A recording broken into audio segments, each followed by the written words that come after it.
수연이냐? 죄송한데요. 몇 분이세요? 아니다. 미안하다. 너무 놀라서.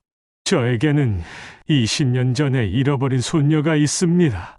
그 아이의 이름이 수연이었어요. 그런데 왜 저를... 당신이 그 아이와 너무 닮았거든요. 얼굴뿐만 아니라 목소리, 표정, 모든 게 똑같아요. 삶이라는 긴 여행 속에서 우리는 때로 잃어버린 것들을 찾게 됩니다. 오늘은 20년 만에 이루어진 기적 같은 만남 이야기를 들려드릴게요. 아침 햇살이 창문 사이로 스며드는 고급 주택가의 저택에서 정만호 회장은 이른 시간부터 잠에서 깨어났습니다. 78배 나이에도 불구하고 그의 등은 여전히 곧게 펴져 있었고 회색 머리카락은 단정하게 뒤로 넘겨진 채 권위 있는 모습을 자아내고 있었죠. 오늘은 동창회가 있는 날이군. 정만호 회장은 혼잣말을 중얼거리며 옷장 앞에 섰습니다. 수십 벌의 양복이 색깔별로 정리되어 있는 옷장에서 남색 양복을 꺼내어 침대 위에 올려놓았어요. 그는 천천히 다리미를 꺼내어 양복의 주름을 하나하나 펴기 시작했습니다. 다리미의 뜨거운 열기가 옷감을 타고 흐르는 동안 정만호 회장의 머릿속에는 오래된 기억들이 떠올랐어요. 중학교 시절부터 함께했던 친구들과의 추억, 그 시절의 순수했던 웃음소리, 그리고 아무것도 두렵지 않았던 젊은 날의 패기까지. 하지만 그 모든 추억 사이사이로 스며드는 것은 언제나 같은 얼굴이었습니다. 수연이. 정만호 회장의 손이 잠시 멈춰섰어요. 다리미를 든 손에 힘이 들어갔다가 다시 풀렸습니다. 20년 전 8살이었던 손녀 수연이의 모습이 선명하게 떠올랐어요.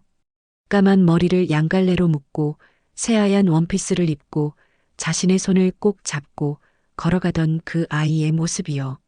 할아버지, 나중에 커서 할아버지 회사 물려받을 거예요. 그때 수연이가 했던 말이 귓가에 맴돌았습니다. 앳된 목소리로 당당하게 말하던 그 아이의 얼굴에는 세상 그 무엇도 두렵지 않다는 듯한 미소가 가득했었죠. 정만호 회장은 그 기억을 떠올릴 때마다 가슴 한편이 무너져 내리는 듯한 아픔을 느꼈습니다. 그 애가 살아있었다면 이제 28이겠지. 정만호 회장은 다시 한번 혼잣말을 중얼거리며 양복 정리를 마쳤어요.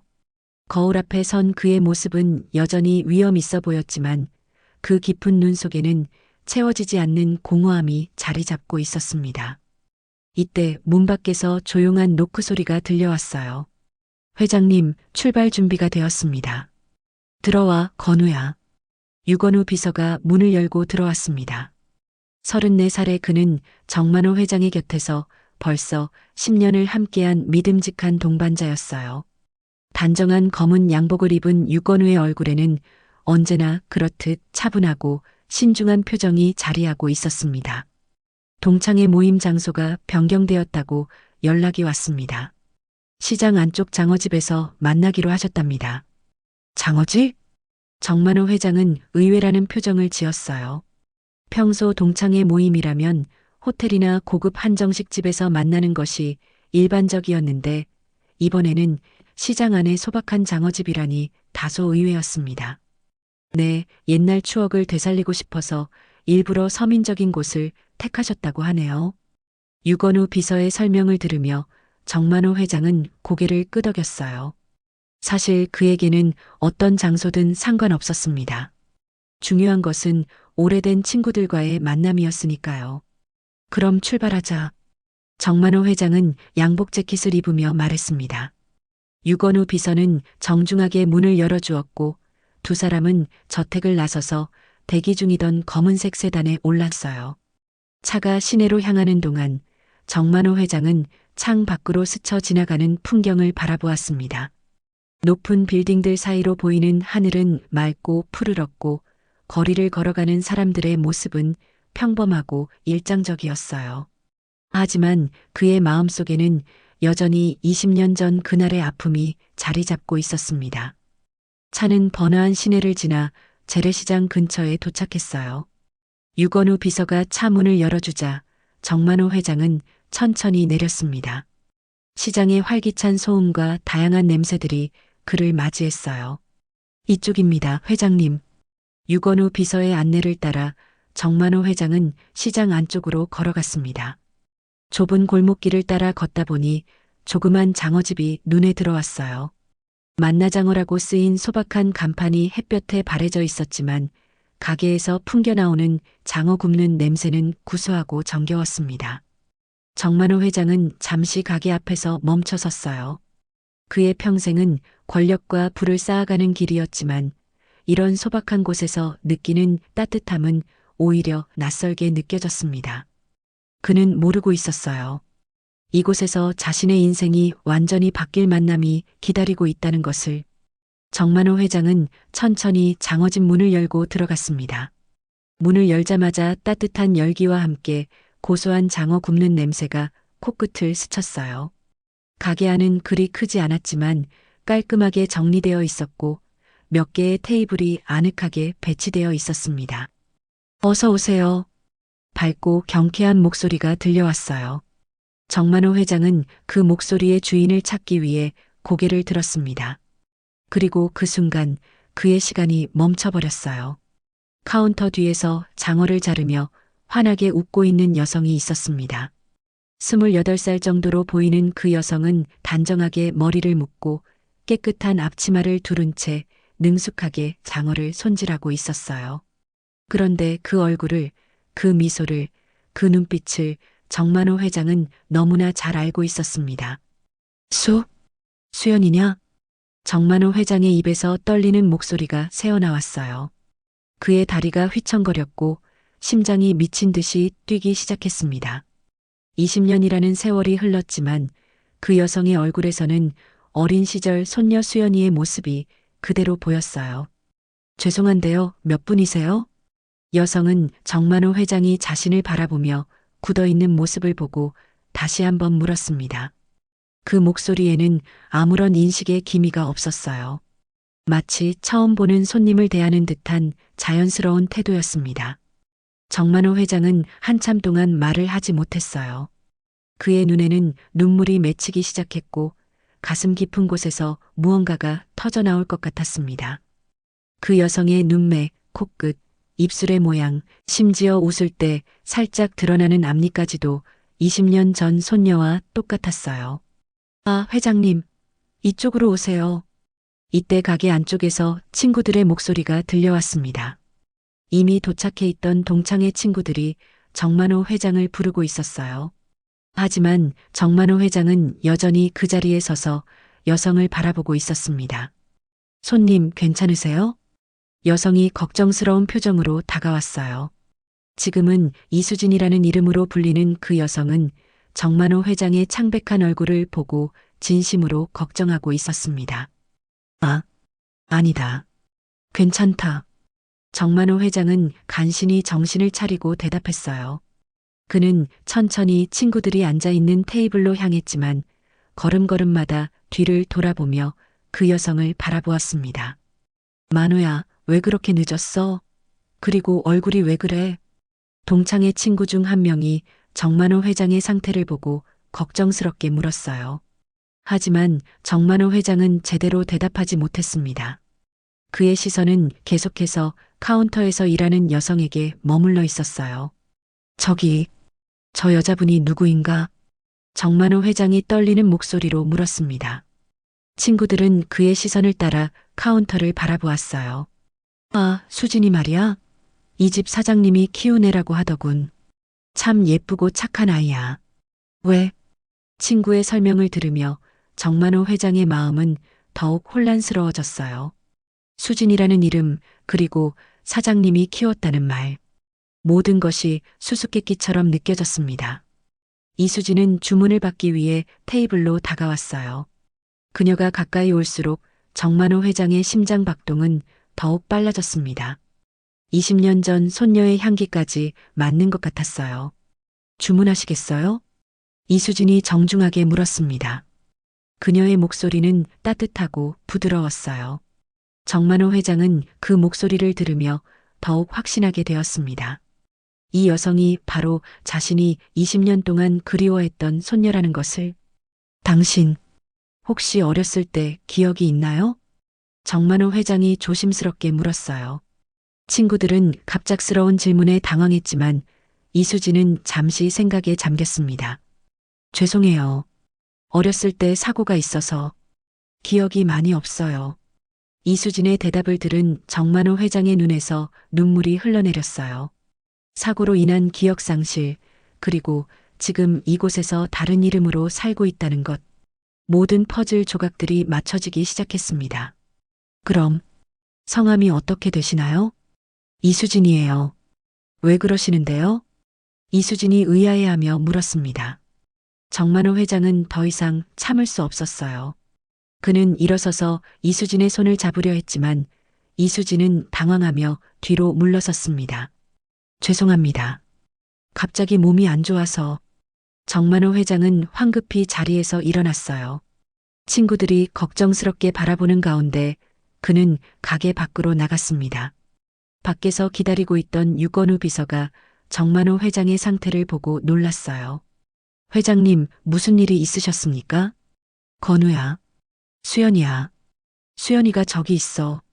정만호 회장의 말에 유건우 비서의 얼굴이 굳어졌어요.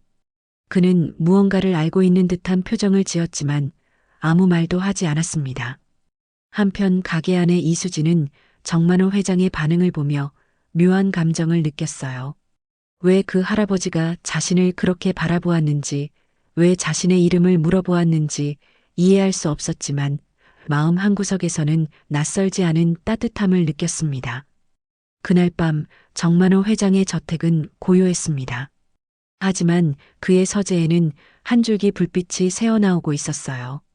정만호 회장은 책상 앞에 앉아 위스키 잔을 손에 들고 있었습니다. 평소라면 절대 마시지 않을 시간이었지만 오늘만은 예외였어요. 수연이. 정만호 회장은 위스키를 한 모금 마시며 중얼거렸습니다. 오늘 장어집에서 만난 그 여성의 모습이 머릿속에서 떠나지 않았어요.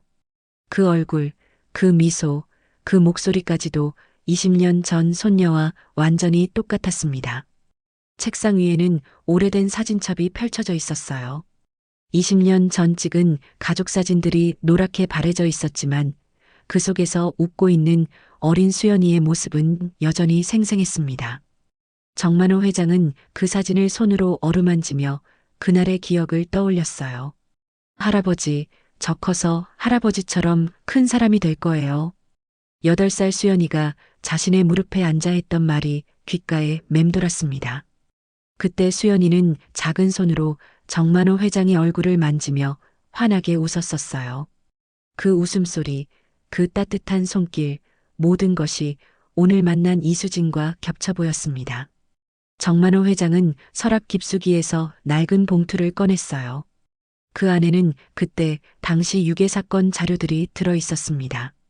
경찰서에서 받은 수사보고서, 병원 기록, 그리고 마지막으로 발견된 수연이의 옷가지까지. 그는 떨리는 손으로 그 자료들을 하나씩 꺼내어 살펴보았어요. 분명히 병원으로 이송되었다고 했는데 정만호 회장은 병원 기록을 자세히 읽어보았습니다. 사고 당시 수연이는 의식불명 상태로 응급실에 실려왔다고 되어 있었어요. 하지만 그 이후의 기록은 묘하게 끊어져 있었습니다. 이때 서재 문이 조용히 열리며 유건우 비서가 들어왔어요. 그는 정만호 회장의 허락도 받지 않고 들어온 것이 처음이었습니다. 회장님, 아직 안 주무시는군요. 건우야, 너도 못 자겠구나. 유건우 비서는 정만호 회장의 맞은편 의자에 앉았어요. 그의 얼굴에는 무거운 표정이 드리워져 있었습니다. 회장님, 오늘 장어집에서 만난 그 여성분에 대해 말씀드릴 게 있습니다. 정만호 회장은 위스키 잔을 내려놓고 유건우 비서를 똑바로 바라보았어요. 그의 눈빛에는 무언가를 알고 있다는 듯한 기색이 보였습니다. 너도 그 아이가 수연이라고 생각하는 거냐? 네, 그럴 가능성이 높습니다. 하지만 확실히 하기 위해서는 정확한 조사가 필요할 것 같습니다. 유건우 비서의 말에 정만호 회장은 고개를 끄덕였어요. 그는 책상 서랍에서 명함을 꺼내어 유건우 비서에게 건네었습니다. 이 사람에게 연락해서 유전자 검사를 의뢰해라. 은밀하게 아무도 모르게. 알겠습니다. 그런데 회장님, 검사를 위해서는 그분의 유전자 샘플이 필요합니다. 정만호 회장은 잠시 생각에 잠겼어요. 이수진 모르게 유전자 샘플을 확보하는 것은 쉽지 않을 일이었습니다. 내일 다시 그 가게에 가자. 방법을 찾아보자. 네, 알겠습니다. 유건우 비서는 일어서려다가 잠시 망설였어요. 그의 표정에는 뭔가 더 말하고 싶은 기색이 보였습니다. 또 다른 말이 있나? 아닙니다. 내일 준비해 놓겠습니다. 유건우 비서가 나간 후 정만호 회장은 다시 혼자가 되었어요. 그는 창밖을 바라보며 깊은 생각에 잠겼습니다. 만약 정말로 그 여성이 수연이라면 지난 20년은 대체 무엇이었을까요? 한편 그 시각 장어집 위층에 있는 작은 방에서 이수진은 잠을 이루지 못하고 있었어요. 오늘 만난 그 할아버지의 모습이 자꾸만 떠올랐습니다. 그가 자신을 바라보던 그 눈빛, 그 떨리는 목소리, 그리고 마지막에 흘렸던 눈물까지. 왜 나를 수연이라고 불렀을까? 이수진은 침대에 누워 천장을 바라보며 혼잣말을 했어요. 그 이름을 들었을 때 가슴 한구석에서 묘한 감정이 일어났었습니다. 낯설지 않은, 마치 오랫동안 불려왔던 이름처럼 친숙한 느낌이었어요. 이수진은 침대 옆 서랍을 열고 작은 상자를 꺼냈습니다. 그 안에는 자신이 사고 당시 입고 있었다는 옷가지와 몇 가지 소지품이 들어 있었어요. 차은숙 사장이 병원에서 챙겨온 것들이었습니다. 그 중에서 이수진은 작은 목걸이를 꺼내 들었어요. 은색 체인에 작은 하트 모양의 펜던트가 달려 있었습니다. 펜던트 뒷면에는 작은 글씨로 무언가가 새겨져 있었지만 너무 작아서 잘 보이지 않았어요. 이것도 내 것이었을까? 이수진은 목걸이를 목에 걸어보았습니다. 묘하게도 그 목걸이는 자신의 목에 완벽하게 맞았어요. 마치 원래부터 자신의 것이었던 것처럼 자연스러웠습니다. 이때 아래층에서 차은숙 사장의 목소리가 들려왔어요. 수진아, 아직 안 잤니? 네, 사장님. 올라오세요. 차은숙 사장이 계단을 올라와 이수진의 방으로 들어왔어요. 55살의 그녀는 이수진을 친딸처럼 돌봐준 은인이었습니다. 오늘 그 할아버지 때문에 놀랐구나? 네, 조금요. 사장님, 혹시 그분이 누구신지 아세요? 차은숙 사장은 잠시 망설이는 듯한 표정을 지었어요.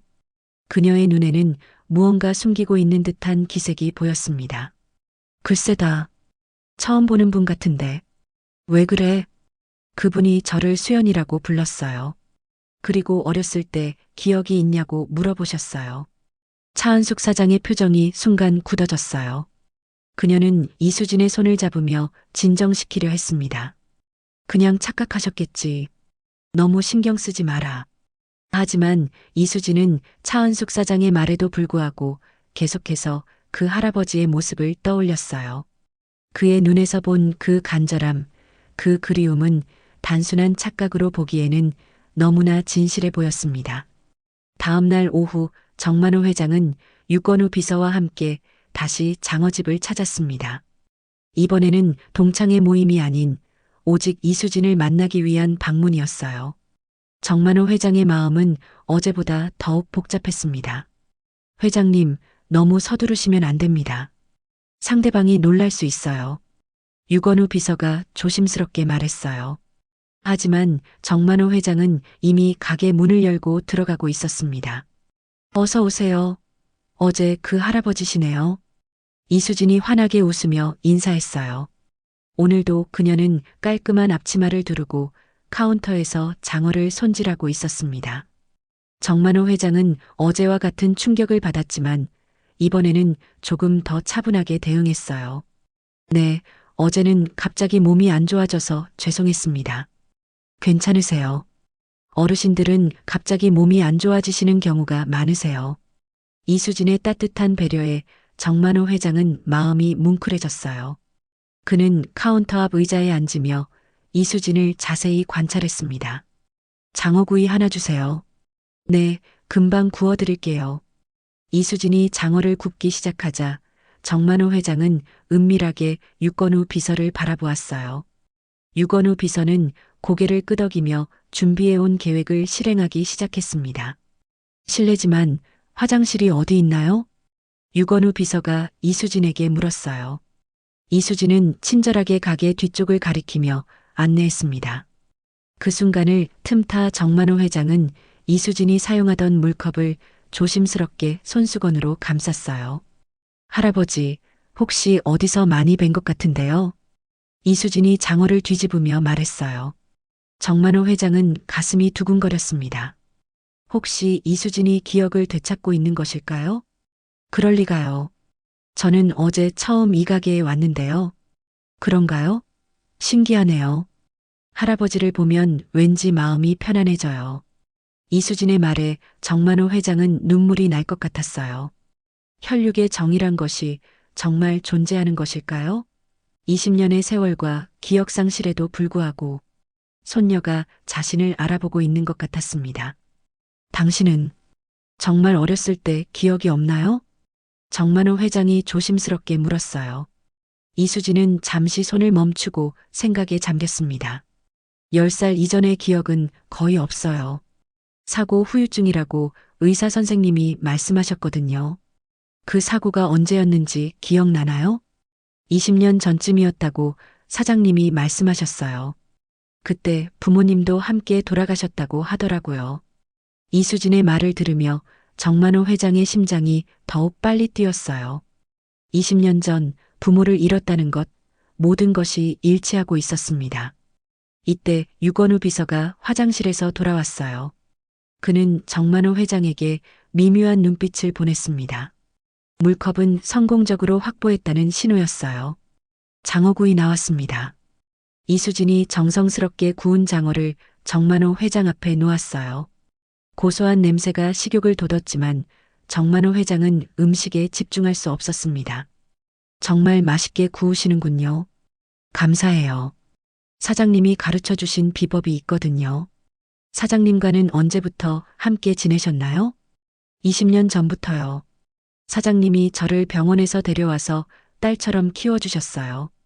정만호 회장은 더 이상 참을 수 없었어요. 그는 이수진의 손을 잡고 간절하게 말했습니다. 수진 씨, 혹시 제가 당신의 할아버지라면 어떻게 하시겠어요? 이수진은 깜짝 놀라며 손을 빼려 했지만 정만호 회장의 눈에서 흘러내리는 눈물을 보고 가만히 있었어요.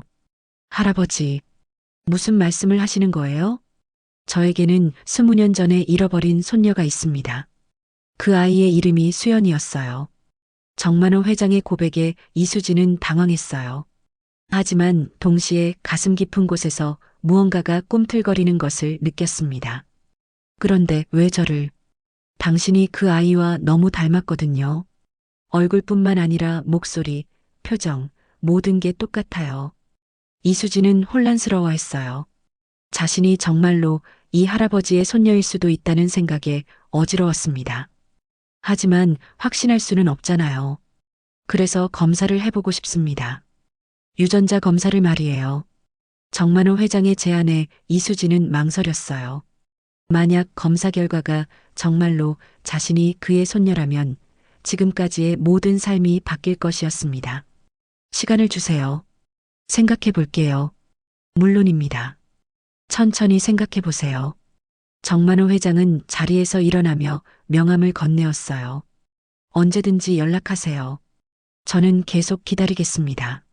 정만호 회장과 유건우 비서가 가게를 나간 후 이수진은 혼란스러운 마음으로 그 자리에 서 있었어요. 명함을 보니 정만호 회장이라고 적혀 있었습니다. 정만호, 정수연. 이수진은 자신도 모르게 그 이름을 중얼거렸어요. 묘하게도 그 성씨가 낯설지 않았습니다. 한편 차에 오른 정만호 회장은 유건우 비서에게 물었어요. 물컵은 잘 확보했나?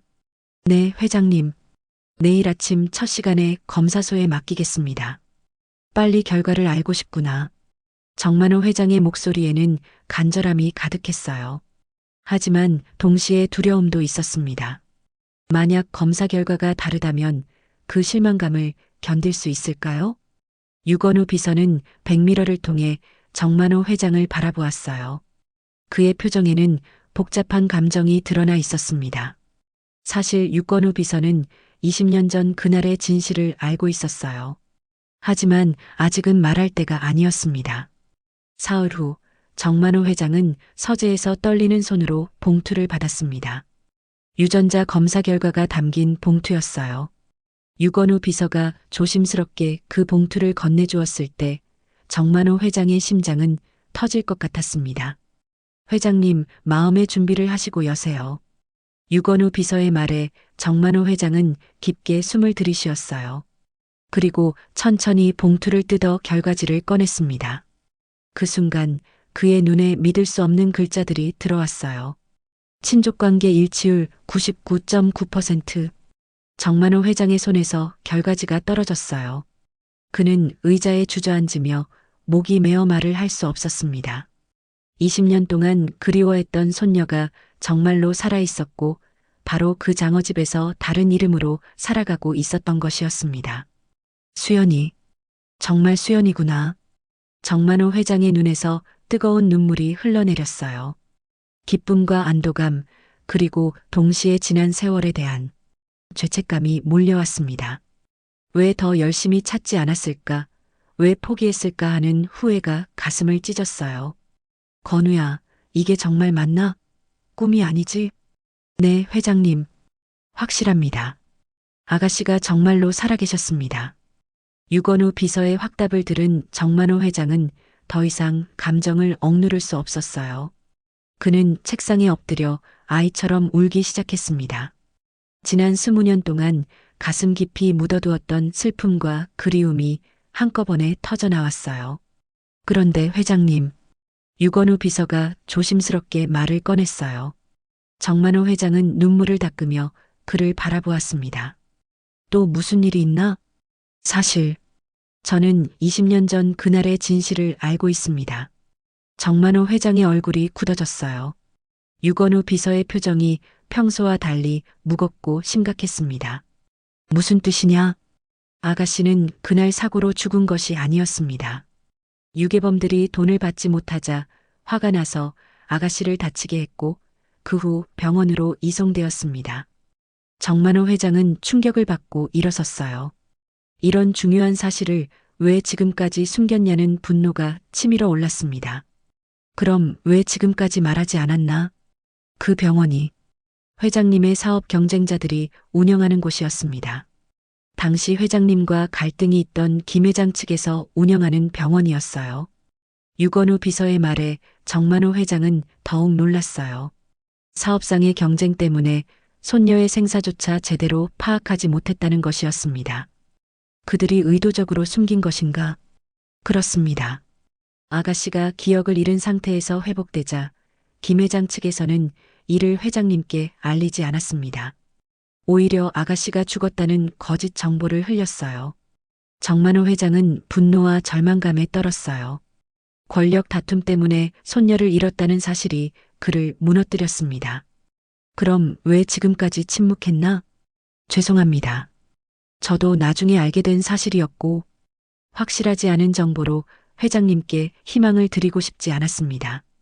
한편 그 시각 장어집에서는 이수진이 차은숙 사장과 진지한 대화를 나누고 있었어요. 정만호 회장이 준 명함을 손에 들고 있던 이수진은 결심한 듯 입을 열었습니다. 사장님, 그 할아버지가 저에게 유전자 검사를 해보자고 하셨어요. 차은숙 사장의 얼굴이 순간 창백해졌어요. 그녀는 이미 이수진의 정체를 알고 있었지만 지금까지 숨겨왔던 것입니다. 수진아, 그런 검사는 안 해도 될 것 같은데. 왜요? 만약 정말로 제가 그분의 손녀라면 저는 알 권리가 있지 않나요? 이수진의 말에 차은숙 사장은 더 이상 숨길 수 없다고 생각했어요. 그녀는 깊게 한숨을 쉬며 이수진의 손을 잡았습니다. 수진아, 아니 수연아, 사실 나는 내가 누구인지 알고 있었다. 네, 무슨 말씀이세요? 너는 정말로 정만호 회장의 손녀야. 20년 전 그 사고 후에 내가 너를 병원에서 데려온 거야. 이수진은 충격을 받고 차은숙 사장을 바라보았어요. 지금까지 어머니처럼 따랐던 사람이 자신의 정체를 숨겨왔다는 사실이 믿기지 않았습니다. 그럼 제 진짜 이름은 수연이 맞나요? 맞다. 정수연이 내 진짜 이름이야.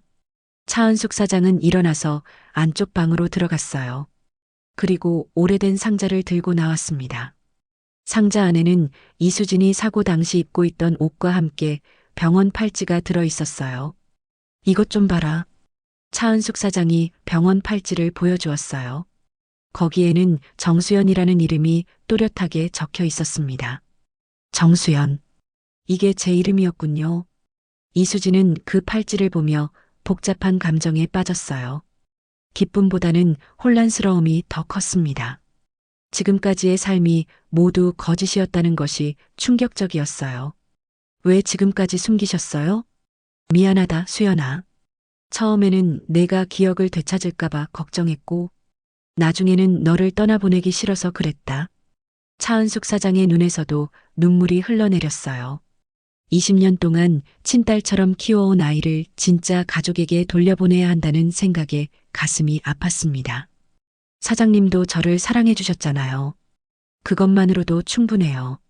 이수진은 차은숙 사장을 끌어안으며 위로했어요.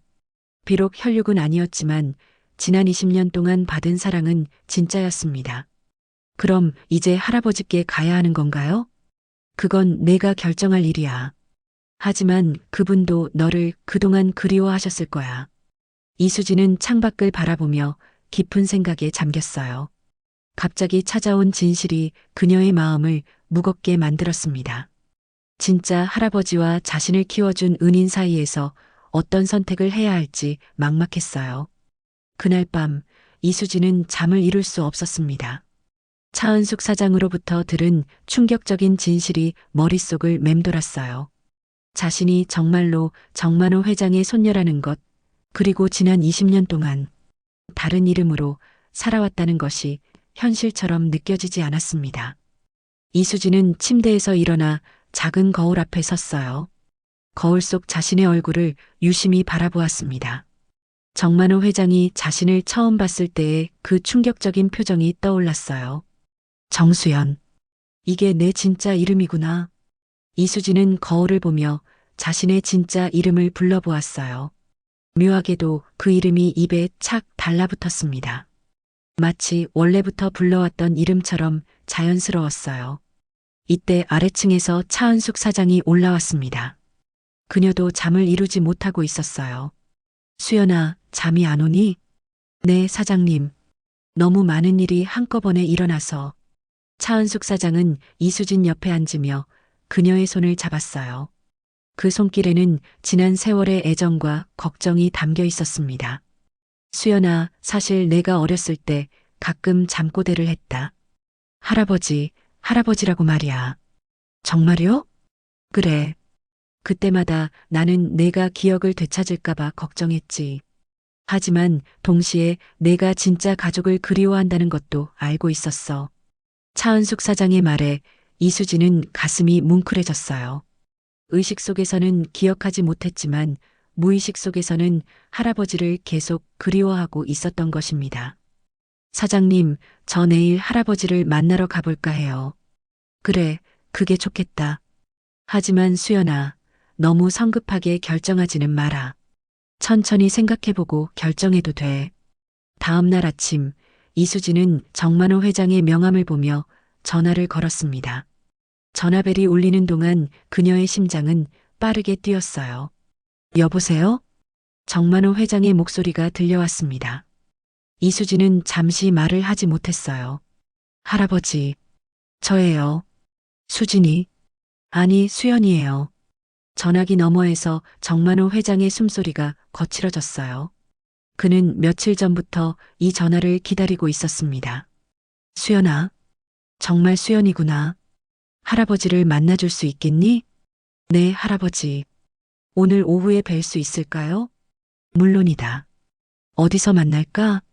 장어집에서 만나면 안 될까요? 여기가 제게는 가장 편한 곳이에요.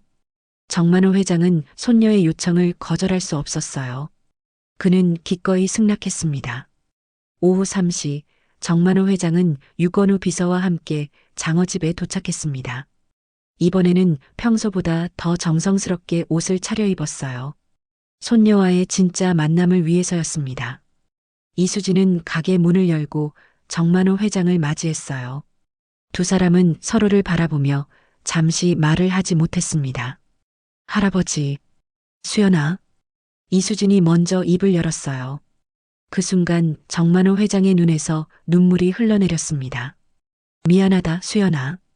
할아버지가 너를 지켜주지 못해서, 20년 동안 너를 찾지 못해서. 정만호 회장은 이수진 앞에서 무릎을 꿇었어요. 78살의 노인이 손녀 앞에서 용서를 구하는 모습이었습니다. 할아버지, 일어나세요. 할아버지 잘못이 아니에요. 이수진은 정만호 회장을 일으키며 눈물을 흘렸어요. 그 순간 그녀의 가슴 깊은 곳에서 무언가가 꿈틀거렸습니다. 오래전 기억의 파편들이 떠오르기 시작했어요.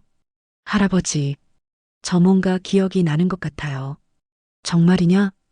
큰 집에서 할아버지와 손을 잡고 정원을 거닐었던 것 같아요.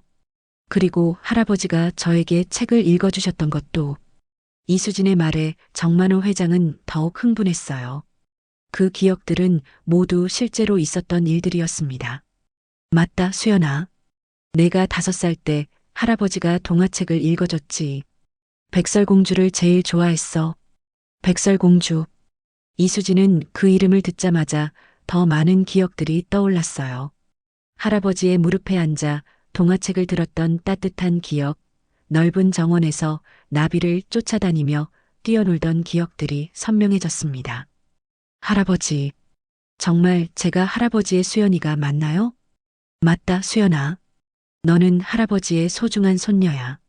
정만호 회장은 이수진을 꼭 안아주었어요. 20년 만의 재회였습니다. 두 사람은 서로를 끌어안고 한참을 울었어요.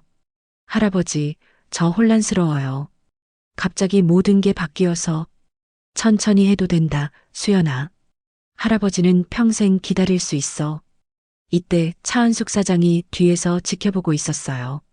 그녀는 이수진이 진짜 가족을 만나는 모습을 보며 기쁘면서도 서운한 마음이 들었습니다. 사장님, 이리 오세요. 이수진이 차은숙 사장을 불렀어요. 그녀는 두 사람을 모두 사랑하고 있었기 때문에 둘 사이의 갈등을 원하지 않았습니다. 사장님, 할아버지께 인사드리세요. 저를 지금까지 키워주신 분이세요. 정만호 회장은 차은숙 사장에게 깊게 인사했어요. 정말 감사합니다. 당신이 우리 수연이를 잘 키워주셨군요. 제가 할 일을 했을 뿐입니다. 이제 진짜 가족에게 돌아가야죠. 차은숙 사장의 말에 이수진은 고개를 저었어요. 사장님도 제 가족이에요. 할아버지, 사장님과 함께 지내면 안 될까요? 정만호 회장은 손녀의 마음을 이해했어요.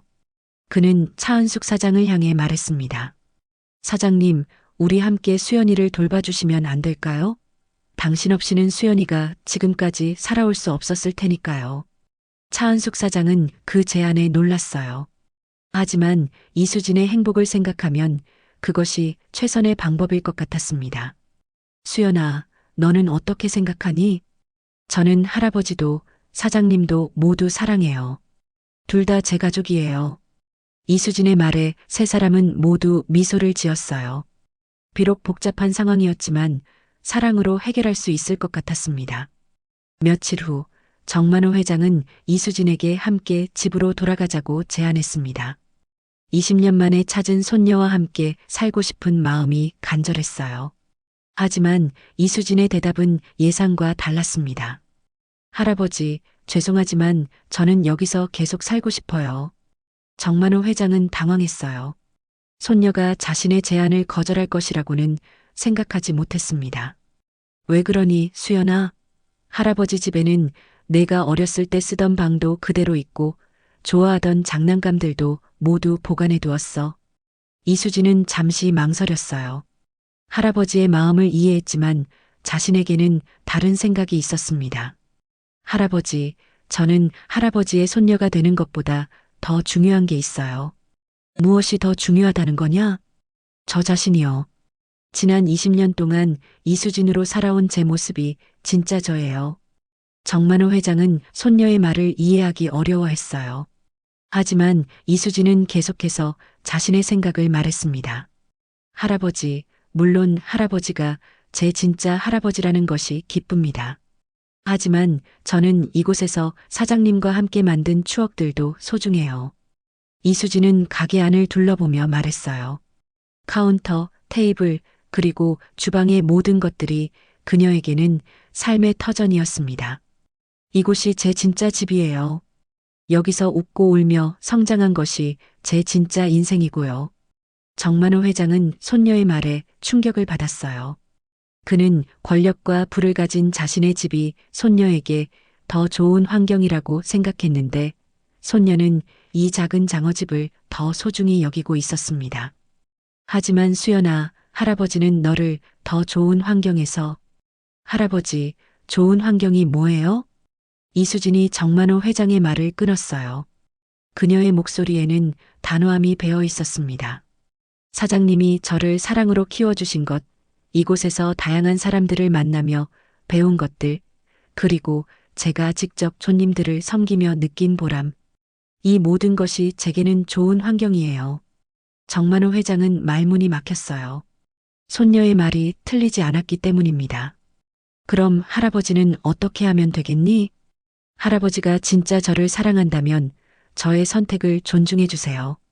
이수진의 말에 정만호 회장은 깊게 생각했어요. 지난 20년 동안 자신은 손녀를 찾는 것에만 집중했지 손녀가 원하는 것이 무엇인지는 생각해 보지 않았습니다. 수연아, 할아버지가 이기적이었구나. 아니에요, 할아버지. 할아버지의 마음도 이해해요. 하지만 저는 제가 원하는 삶을 살고 싶어요. 이때 차은숙 사장이 조용히 다가왔어요. 그녀는 두 사람의 대화를 듣고 있었습니다. 회장님, 수연이 말이 맞습니다. 이 아이는 이곳에서 행복하게 살고 있어요. 하지만 사장님, 저는 이 아이의 할아버지인데 혈육이라고 해서 상대방의 선택을 무시할 수는 없지 않나요? 차은숙 사장의 말에 정만호 회장은 고개를 숙였어요. 그는 자신이 얼마나 일방적으로 생각하고 있었는지 깨달았습니다. 그럼 할아버지는 어떻게 해야 하나요? 이수진이 정만호 회장의 손을 잡으며 부드럽게 말했어요. 할아버지가 할아버지이기 전에 한 사람으로서 저를 봐주세요. 그리고 저도 할아버지를 손녀이기 전에 한 사람으로서 존중할게요. 정만호 회장은 손녀의 말에 깊은 감동을 받았어요. 78살이 되어서야 진정한 사랑이 무엇인지 배우게 되었습니다.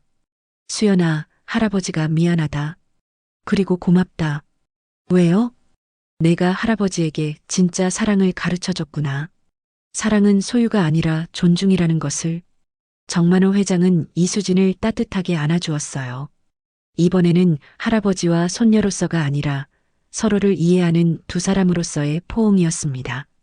그럼 할아버지, 가끔 이곳에 오셔서 장어구이 드실래요? 물론이지. 그런데 수연아, 할아버지가 도움이 될 수 있는 일이 있을까? 이수진은 잠시 생각하더니 미소를 지었어요. 할아버지, 제가 꿈이 있어요. 어떤 꿈이니? 이 장어집을 더 크게 만들어서 더 많은 사람들에게 맛있는 음식을 대접하고 싶어요. 그리고 사장님 같은 분들이 어려운 아이들을 도울 수 있는 일도 하고 싶고요. 정만호 회장은 손녀의 꿈을 듣고 가슴이 뭉클해졌어요. 권력이나 부가 아닌 사람들을 도우려는 마음이 진짜 꿈이라는 것을 알게 되었습니다. 좋은 꿈이구나. 할아버지가 도와줄 수 있는 일이 있으면 언제든지 말해라. 감사해요, 할아버지. 하지만 제가 직접 노력해서 이루고 싶어요. 그래, 그게 맞다. 할아버지는 옆에서 지켜보기만 하겠다. 정만호 회장은 진심으로 손녀를 자랑스러워했어요. 그는 이제야 진정한 할아버지가 무엇인지 깨달았습니다. 수연아, 할아버지가 하나만 부탁해도 될까? 네, 말씀하세요.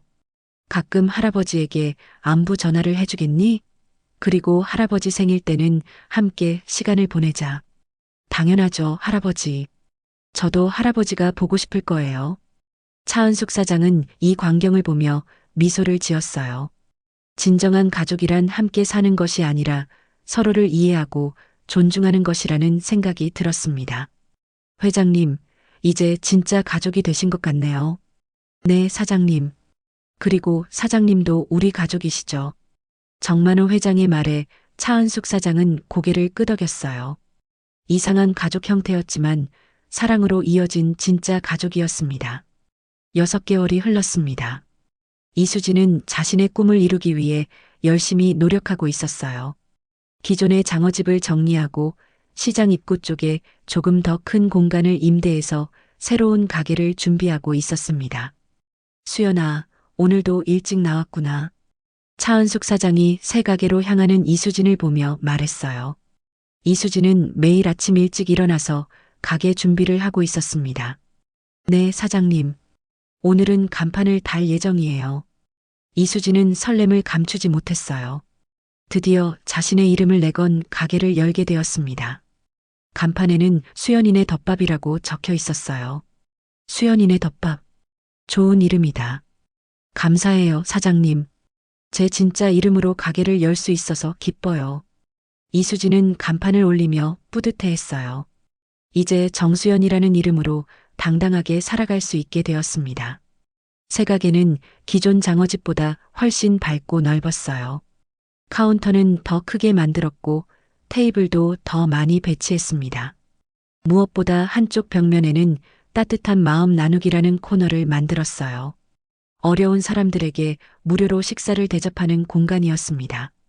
수연아, 이 코너는 정말 좋은 아이디어야. 차은숙 사장이 그 코너를 보며 감탄했어요. 이수진은 자신이 받은 사랑을 다른 사람들에게도 나누고 싶었습니다. 사장님이 저를 도와주셨듯이 저도 누군가를 도와주고 싶어요. 이때 가게 문이 열리며 정만호 회장이 들어왔습니다. 요즘 그는 일주일에 한 번씩 이곳을 찾아왔어요. 손녀의 꿈을 지켜보는 것이 그의 새로운 기쁨이었습니다. 수연아, 간판이 정말 예쁘구나. 할아버지, 어떠세요? 마음에 드세요? 이수진은 할아버지에게 달려가서 팔짱을 꼈어요. 이제 두 사람 사이에는 편안한 정이 흘렀습니다. 당연히 마음에 들지. 우리 수연이가 만든 건데. 정만호 회장은 가게 안을 둘러보며 감탄했어요.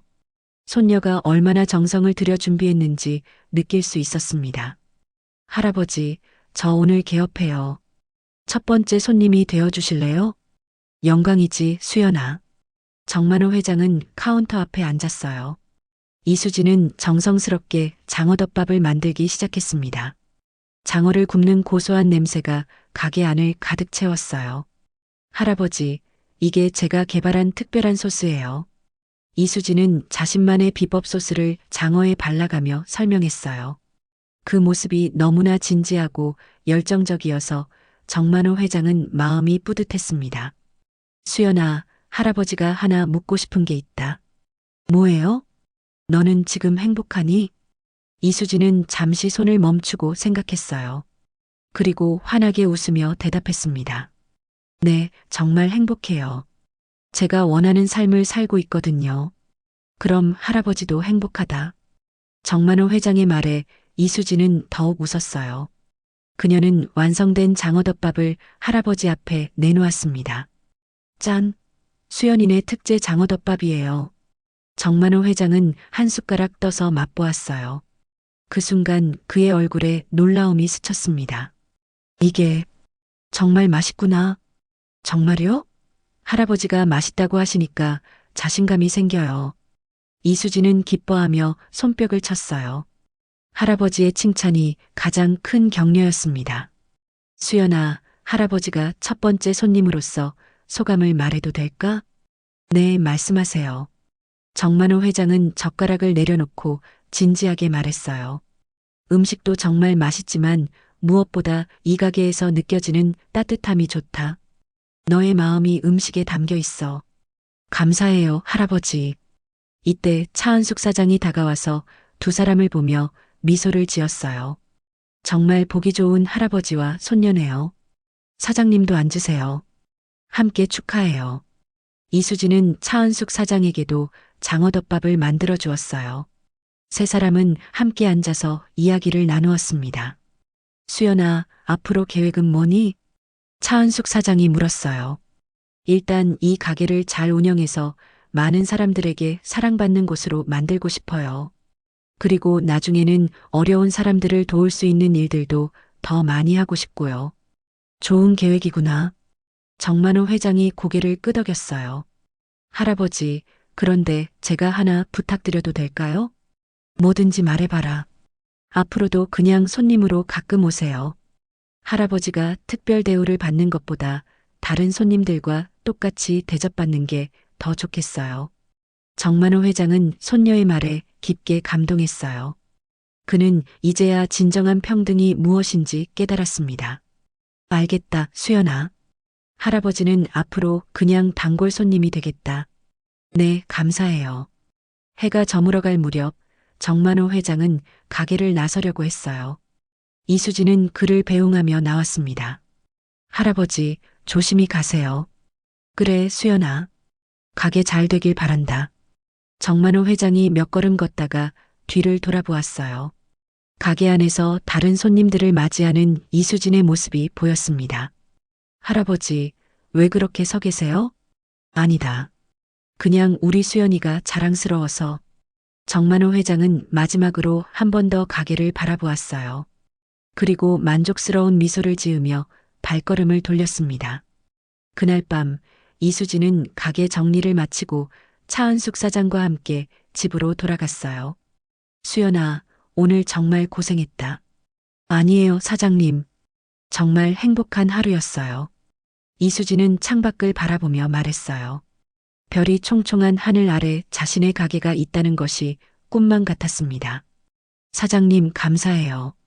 그리고 할아버지도 정말 감사해요. 왜 갑자기? 저에게 진짜 가족이 뭔지 알려주셨거든요. 가족은 피가 섞였다고 되는 게 아니라 서로를 이해하고 사랑할 때 진짜 가족이 되는 거라는 걸 배웠어요. 차은숙 사장은 이수진의 말에 눈물이 났어요. 이 아이가 이렇게 훌륭하게 성장한 것이 자랑스러웠습니다. 며칠 후 가게 앞에 한 할아버지가 조용히 서 있었어요. 정만호 회장이었습니다. 하지만 이번에는 회장이 아닌 그냥 한 사람의 할아버지로서 서 있었어요. 혹시 장어덮밥 하나 포장될까요? 네, 포장이요? 할아버지, 오랜만이에요. 이수진이 환하게 웃으며 대답했어요. 처음 뵙겠습니다. 정만호 회장이 장난스럽게 말했어요. 이수진도 그 의미를 알고 웃었습니다. 네, 처음 뵙겠습니다. 어서 오세요. 두 사람은 서로를 바라보며 미소를 지었어요. 이제 그들은 진정한 가족이 되었습니다. 혈연으로 이어진 가족이 아니라 서로를 이해하고 존중하는 진짜 가족으로요.